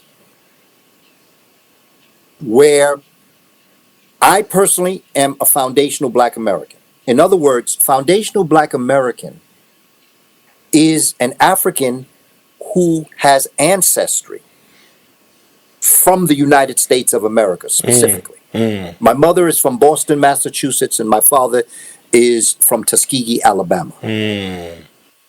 I have generations of people who were on plantations of America. Mm. That is what is a foundational Black American. Yeah. Just like you have a Jamaican, Mm-hmm. or you would have a Puerto Rican, Mm-hmm. or you would have a Nigerian or a Ghanaian. All of them reflects back to the grounding of your culture. I am Nebu Afrika. I have been attacked by people who were not foundational Black Americans. Mm. I don't take it personal. I don't care. I ain't talking to you anyway. Foundational Black Americans who badmouth me. I ain't talking to you either. We have got to get away from this. We have got to get away from where we are as a people and how we have been conducting ourselves as a people. If you are Black, you are my family. Period. Period at the end of the sentence on that. Yeah. I agree 100%. And we must begin to align ourselves with people of like minds, because I have met, like I'm thinking about this one brother that I work with. He was Yoruba. He used to teach me how to speak Yoruba because I studied Yoruba in college for a year. I wasn't all that great, but when I worked with my brother, his name was Jacob, he used to teach me Yoruba. And sometimes he would only speak to me in Yoruba. We'd go back and forth in Yoruba. My wife is from Jamaica. Okay? I don't see a difference in us. And I think that anything we do that would ever badmouth another Black person Mm. does not take us where we need to go. 100%. 100%. Tariq Nasheed, he is my brother. I love Tariq. He has done things for the Black world that was not done before Hidden Colors. 100%. 100%. And I believe, as I've spoken to him before, we all don't have to agree. Mm. We can disagree without being disagreeable. And we can be united and not have unity. We've got to get ourselves together now. And we've got to put aside all this other stuff, because as you can see, they stick together. Mm. Those who wish to oppress us, they'll go into hell with the devil. Yeah. Okay? Now, I'm not asking us to go into hell with the devil, but I certainly am saying we need to love each other and respect each other and understand one thing. When all is said and done, Africa is the one place on the earth that the Creator has blessed. Mm. When that one continent came up out of the water, right? At the top of that mountain, of that continent, that one that's called Pangaea, our ancestors called it Ptah. When that came up, at the tippy top of that mountain was the area that we today call Africa. It has received the most amount of sunlight than any other place on the planet. And then continental divide, the continents began to split. And so when you look at if you look at the west coast of Africa, the east coast of America fits right in there. Definitely, definitely, definitely. You can Especially, see the connection there. especially the southern part of the Americas. It Yes, just yeah, looks you like can it see it goes fits right up right. into. Yeah, it's like it's crazy, Yeah. And man. at one time, that was just one, because in the beginning, there was volcanoes and earthquakes that pushed the land up out of the core of the earth. And then the water would come back and take over. And then there would be another volcano or earthquake, land would come over. And then eventually the land came up and the water couldn't overtake it. Yeah. And that became the one continent called Pangaea. And at the tip top of that was Africa, that received the most light, heat, and sound energy than any other place. Africa is the richest, most gifted landmass in the world. It has the gems, it has the jewels, it has the minerals, it has the resources.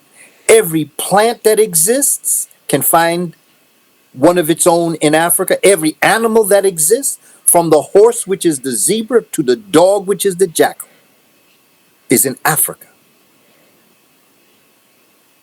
And as African people, we must all know that that is the place that will redeem the planet. Once again, Africa will save the planet. And my regards to my brother Ibrahim Traore. Love that man. Love that man. That's my language. That's my I language. send my regards to my brother, looking forward one day. Bro, it would be lovely if you could go out there and meet him, man. If you could And go to out there and all meet the him. brothers in Mali.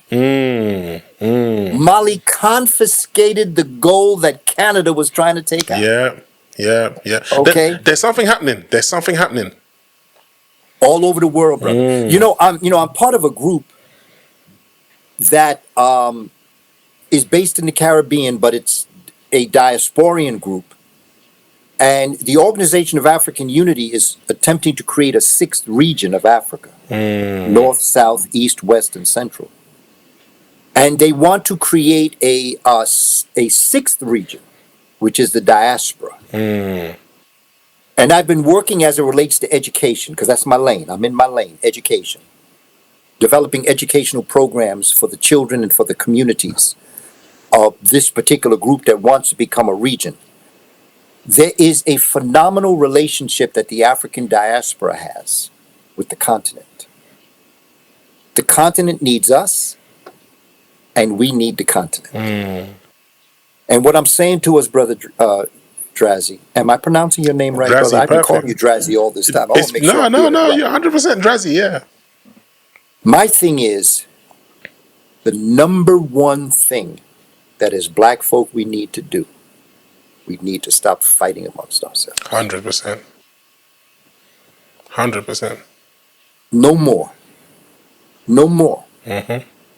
Not over language, not over hair texture, not over complexion, not over views. No more. We got to stop. Because it is in our division that the enemy divides and conquers. We must stop. Yeah. 100%, brother Kaba. And whatever issues we have, let's talk about them. And let's respect the right that we may differ. But we got, Bob Marley say, one love. 100%. One love. 100%. 100%. You know what was interesting is that my what's called lullaby, the song that I used to sing my children to sleep, was "Old pirates, yes they rob I, sold I to the merchant ships. Minutes after they took I from the bottomless pit." I used to sing that song to my children every night. That's their lullaby. When my daughter got married, that was the daddy-daughter dance. Oh wow, that's beautiful, man. Okay. When they had a special birthday party for me, they took me to a restaurant. This wasn't long ago. And it was in a Jamaican restaurant where we live. And this night, the weekends, they had music. And unbeknownst to me, my family and the band had planned to bring me up on stage when they were going to sing Redemption Song. But what none of them knew was I was going to take the mic and sing it myself. And I added on my own words to Redemption Song, because that's all we got, Brother Drazzy. All we've ever had is a redemption song.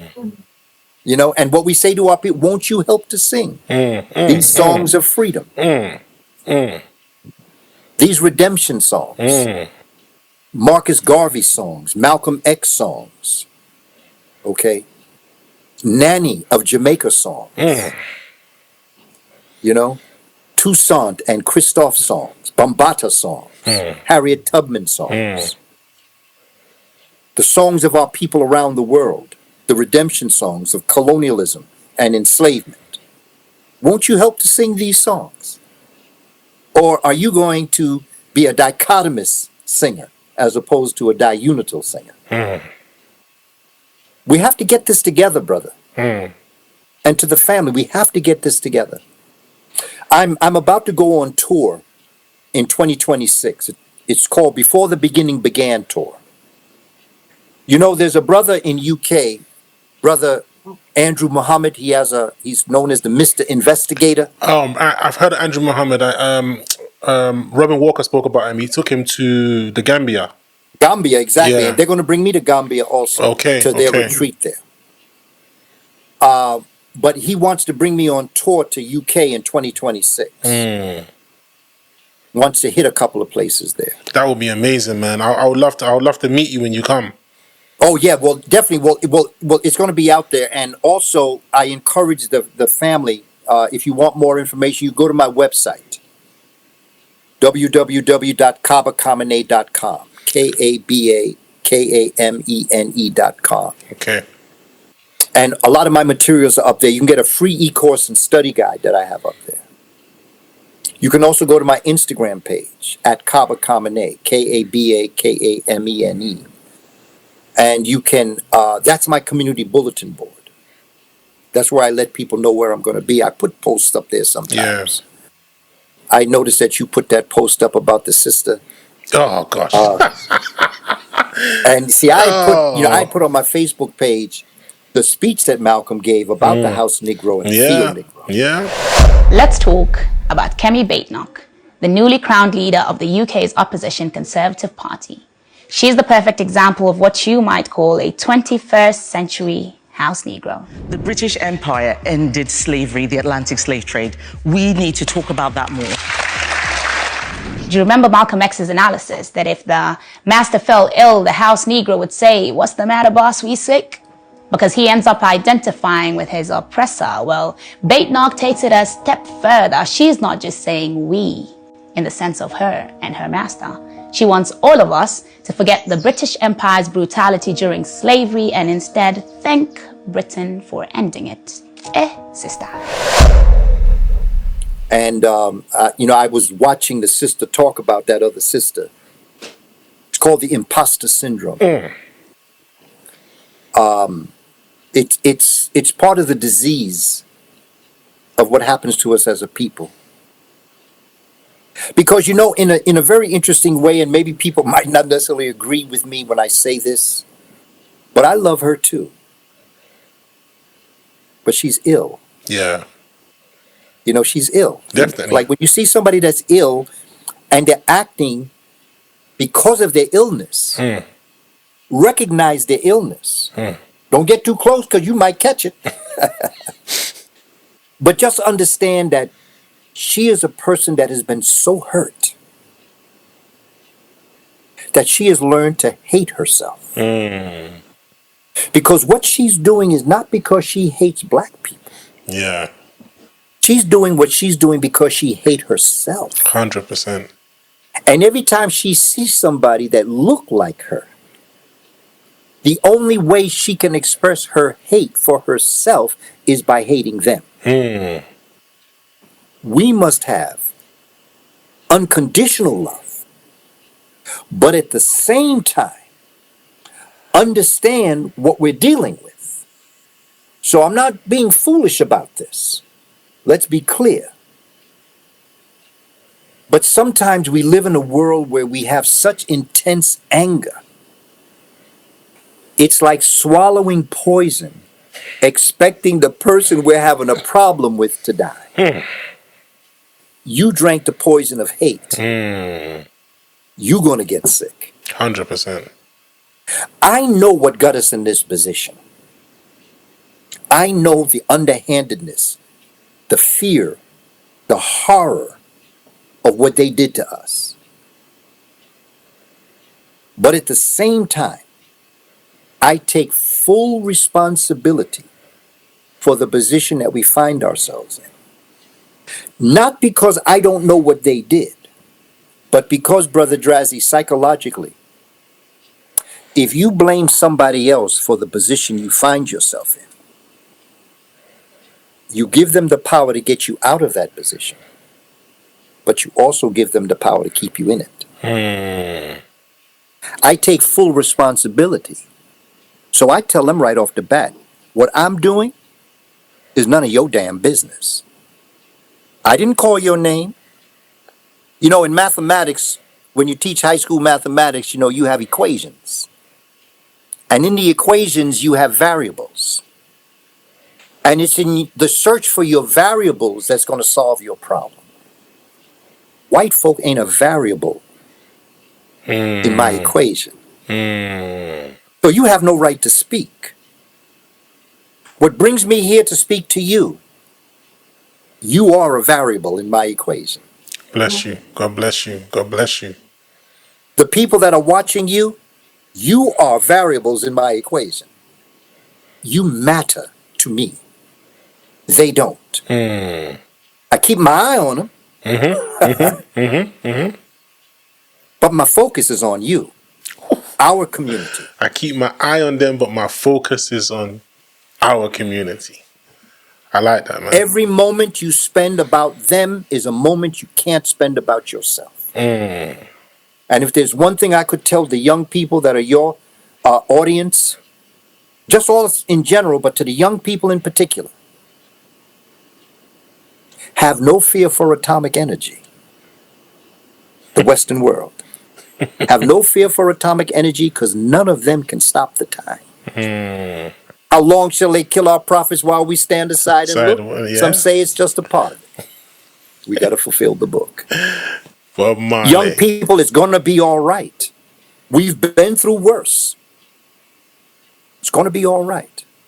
We just got to keep on keeping on because it ain't over till we win. And we got to we got to know this. We got to feel this. We've got to live this, Brother Drazi. And to our brothers and sisters in the UK, you are my family. I care about you intensely. I follow what's going on there. People send me information. There's a phenomenal sister named Dr. Marie Charles. I hope you get her on your program, brother. I'm not familiar with her, but I'm going to check her out, definitely. Oh, yes, man. Check her out. She has a magazine called MFIT, Missing Faces in Teaching. Not familiar with it, but I'm definitely going to check it out. She's got some deep research, man. She's showing you physical realities of Africans in Europe. I'm talking about Switzerland, Belgium, Holland, UK, Scotland, Wales. Get her, brother, Dr. Marie Charles. Definitely. But you see the beauty and let of her know communicating. I sent you her way. I will do 100%. This is the beauty of communicating. I communicated with you, and now look, you're teaching me something in my neck of the woods I had no knowledge about. And this is how ignorance gets cured. So much information we can share with each other. So much information. Wow, this is so beautiful. That's what my name means. Kaba Hiawatha Kamene. Kaba is the spirit of the soul. Hiawatha was a Native American that united his people, 5 tribes. Okay. Derogatorily called Iroquois by the French. They call themselves the Haudenosaunee. Okay. And Kamene is the spirit of Mene, who united the 2 lands, Smatawi. I see. So Kaba Hiawatha Kamene, when you call my name, see, when I was correcting my name was Booker Taliaferro Coleman Jr., I see. named after Booker T. Washington. Yeah. My father was named after Booker T. Washington. I see. And I was named after my father.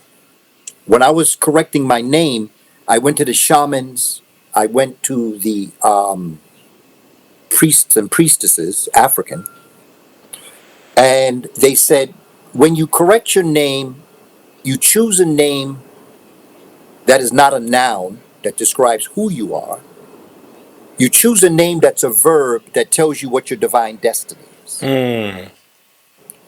So when you call my name, you say, Brother Kaba, you say, Brother Kamene, Brother Hiawatha, what you're really doing is that you're not calling me. You are reminding me what my divine destiny is. I see. So my name means the uniter of our people. And so when you say that I can bring information to you that can unite you with other people, you are telling me that I'm doing my job. Because my job is to unite us. And so when you Google Sister, you'll see what I'm talking about. She is doing phenomenal work there. I'm definitely going to check her out. 100%. Oh, yeah. I would love and to. you definitely need to do an interview with her. 100%. I would love to. I would love to. Particularly definitely. people in UK, because she'll show you the artifacts. You know, she's got books. I'm going to show you one right now because I got her library right here. Damn. Oh, wow. What is that? Is that what does that say This- up top? This is a hardcover book, too. Oh, wow. Okay? Oh, wow. She's really got in. Oh, yeah. She's got really some gone in. things here. Oh, Okay, wow. she's got pictures. I definitely got to talk with this lady. I definitely Yeah, got to this talk one, with her. this one is what your schools will never teach you. Oh, I need to talk to her for sure. For Oh, sure. yeah, you do. And Because this I was one a right rebel here, in this school. is Dr. Marie Charles and Dr. Bill Boyle. And this is the September-October of 2023. And this is, and Sister's interesting because she refers to her people there in UK as foundational Black Britain. Because I told her, I said, you need to use that term. You know Foundational what? Black Britain. Foundational Black French. Foundational Black Dutch. Okay? Take that term and use it. Let folk know that you are the foundations of Britain. And so she uses that term, foundational Black Britain. Damn, I definitely got to talk with her. Definitely Oh, got yeah, to talk Marie with her. Charles, brother. Marie Charles. She's a Definitely. phenomenal sister, too. When I went to Birmingham, first time I met her, and I had been working with her doctorate degree. And, you know, like most universities, they give sisters and brothers, but sister, in her case, trouble trying to get your dissertation done. And what I tell everybody, when you're going for your doctorate, you're going to get a problem. Everybody going to give you a hard time. They're not going to want you to do your paper. They're going to want you to do it their way. And I tell them all, I say, do it the way they want it. And then after you get your doctorate, then do what you were born to do. And that's what this is. I see. She got her doctorate and did well. Because the bottom line is, those who wish to oppress you are not going to stop oppressing you. And if you get that high up in ranks that you can go for a doctorate degree, don't lose it because you're coming up against their hard head. Okay. So do it. I've always said, I have bent principles, but I've never broken any. I am willing to bend the principle. Because when you get too tight, right, and that wind is blowing, and you ain't going to give, what's going to happen? You're going to snap. Yeah. But if you can flow with the wind, you can come back right. For real. For real. And then you can do what you... And that's what our ancestors did on the plantation. White man say, yo, boy, What you know about the Underground Railroad? Brother said, Underground Railroad, master? I don't know about no Underground Railroad. How you spell that? I don't know. I never heard that before. What is that? Oh, dumb nigga. You don't even, that night, that brother was on the Underground Railroad. For real. He bent his principle. He didn't break it because he was on the Underground Railroad that night. Okay, back to, in Kenya, the Mau Mau. Mama, British, yeah. British would come through and say, I hear there's Mau Mau here. They say, Mau Mau? Who Mau Mau? I never, what's Mau Mau? You talking about mommy? You talking about my mother?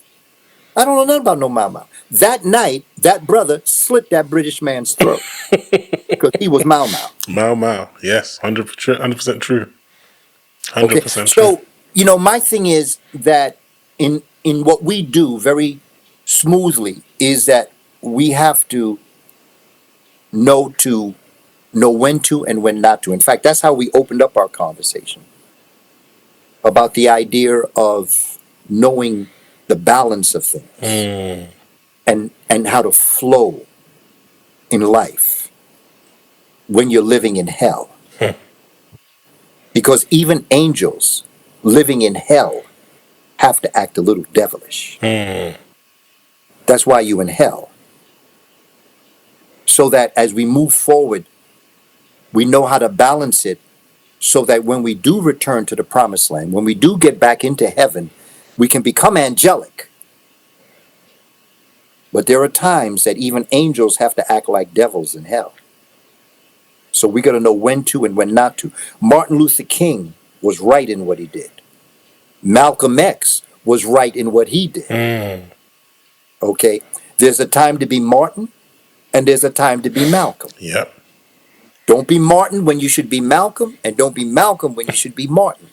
The balance of ma'at. To understand who you need to be and do what you got to do.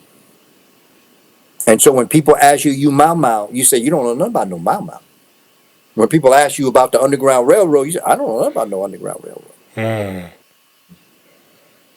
But the next day, you be free. Real talk. Real talk. I'm just being real. Now, I know there's some people say, man, I don't agree with that at all. I'm going to be who I am. And I understand that, and I respect that. Yeah. Okay. But And I hope that you're able to do what you need to do. It'll be impossible. With that kind of mentality, it'll be impossible. Sometimes it is. Yeah. Sometimes it is, brother. And we just got to be smart enough and bold enough and brave enough, love our people enough to have 100-year plan. My beyond, my tour that I'm going to do before the beginning began is 100-year plan.